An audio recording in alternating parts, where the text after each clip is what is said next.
warahmatullahi wabarakatuh. Perkenalkan, kami dari kelompok 9 yang beranggotakan saya Muhammad Akbar Hidayatullah, NPM akhir 242. Saya Sila Putra Terbang dengan NPM akhir 193. Saya Kira Randes, NPM akhir 102. Nah, kali ini kita akan membahas tentang implementasi teori pengambilan keputusan manajemen yang ada di perusahaan Narcos.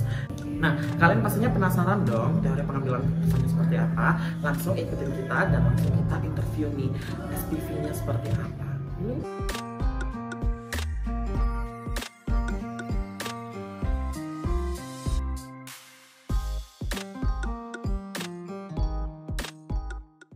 Oke, kali ini kita lagi bersama dengan saya Rizky.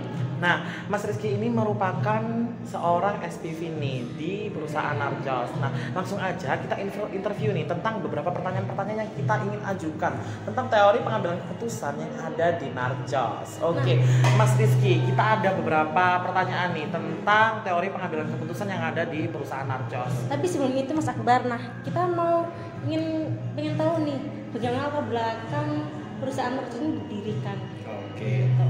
Jadi lebih tepatnya kayak biografinya Narcos ini ya.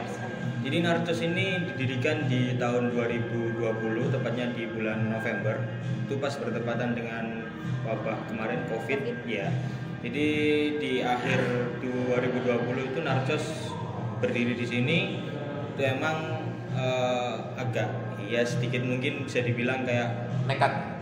Iya, nekat-nekatan aja sih, karena waktu itu juga waktu pandemi nih, ekonomi juga lagi turun. Nggak tahu target marketing. Iya, kita juga bermodalkan nekat sama beberapa istilah kayak produk yang mudah kita percaya emang bisa dipasarkan dan bisa diterima di masyarakat.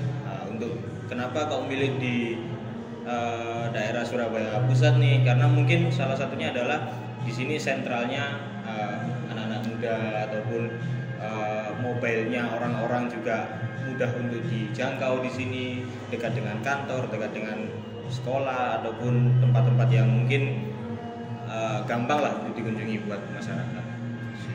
Oke, baik. Mungkin kita bisa langsung bertanya nih tentang beberapa pertanyaan yang ingin kita ajukan ke Mas Rizky. Mungkin bisa dibacakan oleh Cecil terlebih dahulu. Nah, jadi aku pengen tahu nih Mas, bagaimana sih perusahaan Narcos itu menangani tantangan terhadap perubahan kebijakan pemerintah yang mempengaruhi bisnis coffee shop gitu, seperti perubahan harga pasokan. Oke, ya sebelumnya kita udah tahu semua bahwasanya banyak sekali bahan-bahan pokok di luar sana yang harganya mungkin bisa dibilang naik lah ya, nggak kayak biasanya. Untuk langkah yang kita ambil nih lebih tepatnya ya kita menyesuaikan aja sih. Jadi tetap menjalankan sesuai prosedur, tetap menjalankan atau tetap mengolah olahan yang kita sajikan ke teman-teman atau customerku nggak ada perubahan sama sekali. Ya mungkin kita ada kenaikan sedikit harga yang mungkin itu nggak terlalu tinggi-tinggi banget, yang bisa dibilang masih oke lah, ramah di kantong para customer. Tapi tetap kita juga berusaha untuk menaikkan segi kualitasnya gitu. Jadi kita naikin harga juga kita naikin kualitasnya. Itu sih. Untuk pertanyaan selanjutnya mungkin bisa ditanyakan oleh Kilan. Oke. Untuk pertanyaan selanjutnya, bagaimana perusahaan menjaga kualitas produk dan layanan yang ditawarkan, sedangkan di fase sekarang kan pasokan semakin tinggi nih. Masih kan ada pilihan, tidak mungkin menutup kemungkinan ada pilihan bahwa memperbaik kualitas tapi mengurangi kapasitas ataupun sebaliknya. Itu menurut Mas gimana? Oke. Kalau menanggapi hal tersebut mungkin kita ini aja sih, tetap berjalan sesuai tujuan kita ya. Memang kita menjual produk yang emang benar-benar kita uji dengan signifikan, yang mana meskipun ada beberapa perubahan dari atau segi harga bahan pokok ya, tapi kita tetap menjaga kualitas tersebut. Jadi mau gimana pun kita ya tetap berjalan sesuai apa yang jadi SOP-nya kita. Kayak gitu. Ngomong-ngomong nih ya, aku mau bertanya sama Mas Rizky nih ya. Nah, Mas Rizky ini kan sebagai seorang manajer di perusahaan ini, sekaligus juga SPV kan. Mungkin Mas Rizky ini bisa tahu gimana sih cara memanage waktu Mas Rizky sama mengendalikan semua dari pasokan manajemen yang ada di Narcos ini, terutama terhadap karyawan-karyawan mungkinnya. Oke. Jadi untuk menanggapi hal ini, saya sebagai supervisor juga untuk awalnya emang sih berusaha buat benar-benar memastikan bahwasanya karyawan atau tenaga kerja di Narcos ini benar-benar sesuai apa yang saya inginkan. Maksudnya yang saya inginkan itu adalah ya sesuai dengan apa yang diharapkan oleh perusahaan Narcos ini untuk gimana mempunyai karyawan yang bisa sesuai dengan passionnya ataupun bisa menjalankan segala SOP atau tugas yang diberikan oleh Narcos. Jadi melewati beberapa tahap, semisal untuk kriteria atau dan sebagainya itu udah kita set up dari awal biar untuk kedepannya berjalannya nggak terlalu semrawut atau ya biasanya kan banyak yang keluar masuk karena nggak cocok dengan SOP dan sebagainya. Nah untuk menanggapi hal itu jadi benar-benar saya pastikan sedari awal saya mencari orang-orang yang memang cocok dan berkompeten untuk berjalan di perusahaan Narcos ini.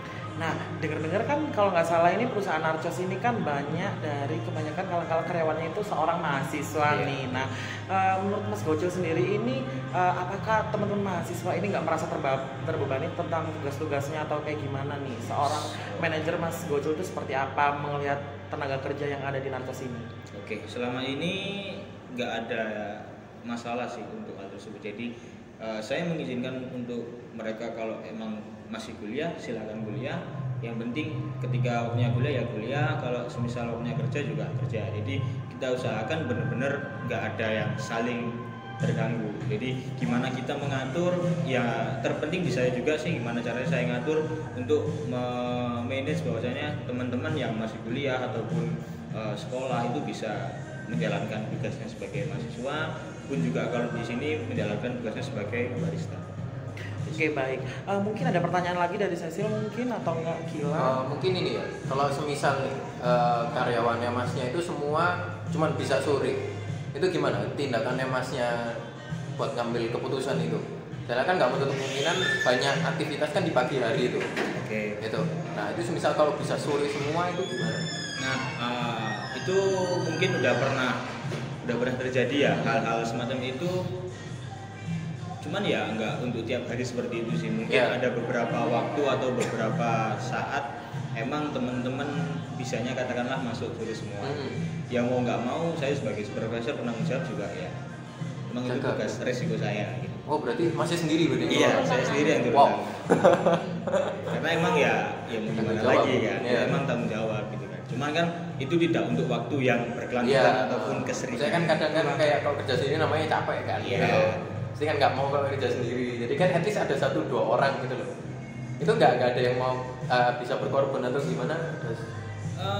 Kalau saya sendiri pribadi sih selagi ini saya pribadi saya. Kalau emang si teman-teman emang benar-benar nggak bisa, ya itu kan udah resiko atau tanggung jawab saya. Dan saya memastikan diri saya untuk ya emang harus bisa. Nggak ada kayak keberatan atau apa ya enggak. Karena emang itu udah mandat ataupun tugas yang harus dijalankan. Itu aja. Oke, baik. Mungkin ada pertanyaan terakhir dari Cecil. Ini sih Mas, kan sekarang kan banyak coffee shop kan yang buka gitu kan. Iya. Nah itu bagaimana sih kayak Narcos itu terus berkembang untuk tetap berkompetitif di pasar yang semakin kompetitif ini? Oke, kalau kita ngomongin soal kompetitor ya di Surabaya juga nggak menutup kemungkinan hampir mungkin ya ratusan kedai atau coffee shop ya yang emang banyak banget ya. Nongol coffee break yang murah banget ya. Mulai dari range harga yang rendah sampai yang tinggi itu juga banyak. Nah, gimana kita caranya buat tetap survive di era kayak gitu? Ya kita tetap menjalankan atau benar-benar menjaga kualitas. Jadi kalau di Narcos sendiri lebih mengutamakan kualitasnya dan dibarengin juga sisi-sisi lain seperti ya venue, terus suasana, fasilitas dan sebagainya. Tapi untuk lebih yang paling utama sih kualitas. Jadi kalau ngomongin soal kualitas ini lebih tepatnya kayak kita memberi customer itu nggak setengah-setengah sih. Kita full aja. Kita servis yang benar-benar baik, yang benar-benar bisa diterima. Ya gimana caranya customer itu bisa aware dan istilahnya menerima dan bangga aja sama produknya Narcos. Mungkin dari situ customer bisa menilai sendiri lah gimana kualitasnya kita. itu gimana caranya Narcos berkomunikasi dengan customer itu gimana caranya? Atau enggak kan biasanya kayak ada keluh kesah atau gimana itu bisa ngasih taunya langsung ke ada websitenya sendiri atau ngomong langsung ke baristanya atau gimana? Oh, kalau untuk itu biasanya sih langsung di akun sosial media Instagram mungkin ada keluh kesah atau apa kritik dan saran tuh bisa langsung masuk ke sana lah. Nanti kalau emang ada beberapa hal yang mungkin perlu dibenahi atau kita kita bicarakan ya nanti dibicarakan, nanti kita carikan solusinya gimana enaknya. Semisal perlu menu baru gitu gimana? Kalau menu baru namanya customer kan punya iya, ide kan pingin gitu kan. Langsung ke DM aja nggak apa-apa? Iya bisa. Oh bisa? Kalau misal ngomong langsung juga ke barista juga bisa. Nanti kita bantu buat bantu ngobrolin ke ownernya, mungkin bisa ditambahin ini itu. Sejauh ini juga banyak sih beberapa teman-teman customer yang kamu nanyain kok nggak ada menu ini ya, kok nggak ada menu ini ya. Itu langkahnya kita buat menanggapin hal itu ya kita ngobrol ke sama owner gitu kan. Saya sebagai supervisor ya menyampaikan apa yang mungkin disaranin atau beritahukan customer ke kita gitu.